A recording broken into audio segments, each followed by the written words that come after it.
All right, so we're going to take a look at other news making headlines at this hour. We're in fact shining a spotlight on education. We're looking at the class of 2023. The matriculants, in fact, eagerly awaiting for the results. We're going to be looking at ways of dealing with stress, anxiety, and just how one best prepares for the transition from high school to tertiary. So Dr. Laura Fisher, Head of Institutional Advancement at Boston City Campus, now joins us via video link to unpack these developments. Dr. Laura Fisher, good afternoon, and thank you for your time with us here on the SABC at this hour.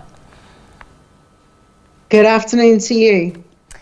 Let's look at the class of 2023 and look at some of the challenges that they had to contend with, but also the strides that have been taken. What have you observed throughout the year? Well, I mean, every matriculating year has their own challenges to deal with. I think that we had a particularly challenging year within South Africa with the electricity situation and learners being able to adequately prepare within the daylight hours that they had for their exams. And as usual, you know, as good South Africans, local is lekker, as the last interviewee said, we have demonstrated hard work, determination and resilience despite the odds. And I just want to congratulate and applaud the learners as well as the teachers for the matric results this last year. And so at this point, as we, matriculants are waiting for the results, there's a natural transition that's also going to ensue. And I wonder if you could speak to making that more seamless from high school into higher institutions of learning. What are some of those tips to ease the adjustment process? Yeah, I mean, transitioning from high school to tertiary education is certainly a significant life change. And there's naturally stress and anxiety during this period of adjustment. And as I said, the matrics of last year, or 2023, I think have had to already really build their grit and their determination in facing their final exams, but they need to continue to dig deep into their support networks and embrace their change gradually. Acknowledging and embracing change gradually helps you to understand that, you can feel a sense of excitement, and with that excitement comes a bit of anxiety and an opportunity to familiarize yourself with the new environment, with new academic expectations for yourself and new social dynamics.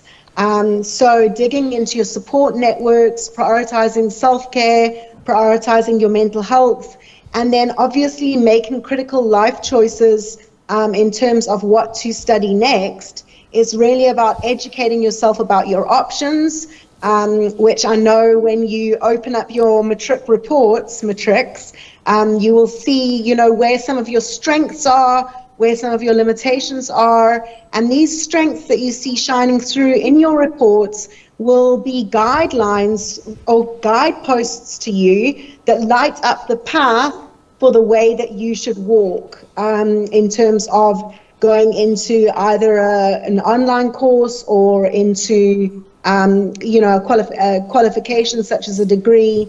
So I think that at this time it's really important to, if you don't have an application in to a university, to really make some critical decisions about your future and to accept that you're in a very exciting time of your life.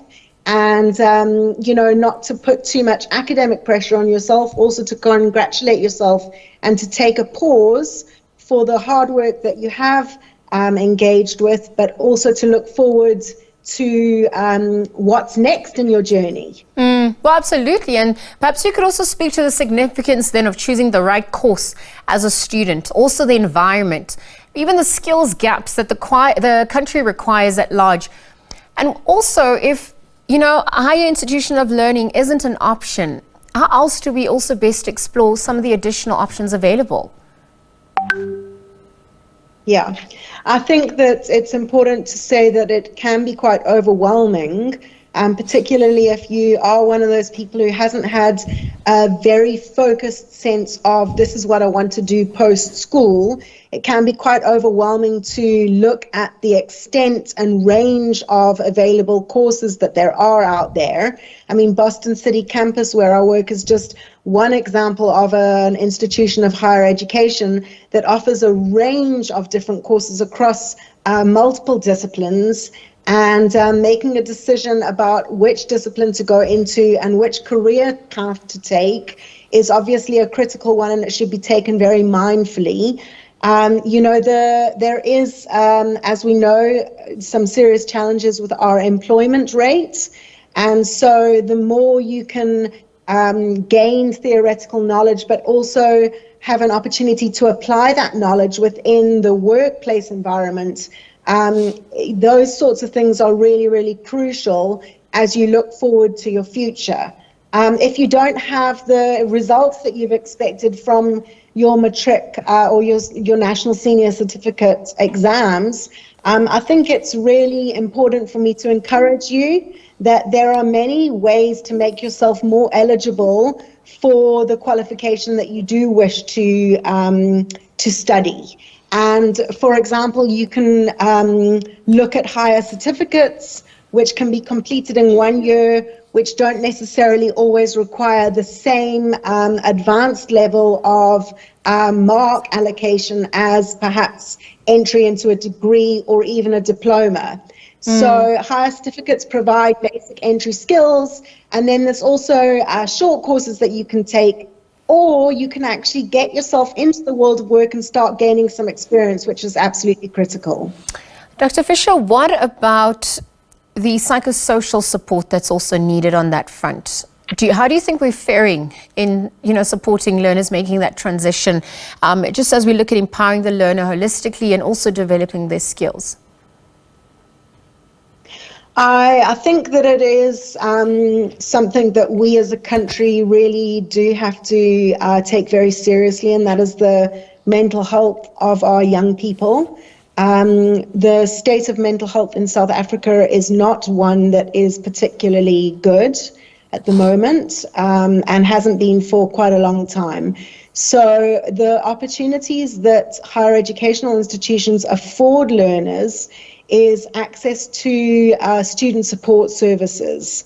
And to greater or lesser extents, most universities and private colleges will offer student support, and I think that that is something that students should really leverage if they feel that they are struggling with any form of mental health challenge. I think also within your communities, within your families, to reach out, not to be silent about struggles that you might have inside, but to reach out for help and to acknowledge that we don't walk through this life alone. We walk together in community. That's in our blood, it's in our DNA as South Africans. So let's hold hands together and let's walk together, because we're stronger together than we are as individual isolates. Right. And I think, I'll leave it there. Thank you. Well, let's leave that conversation there. Of course, on Thursday, the IB is set to release the results. The matriculants will know how they're faring and really what the options available are at that point. But thank you for your time with us on the SABC at this hour. Dr. Laura Fisher, she's the head of institutional advancement at Boston City campus, really just speaking to the transition from high school to tertiary institutions. Given the academic year that was 2023, what some of the expectations are, and also the options available for those who want to pursue education further. Thanks for joining us on the SABC at this hour.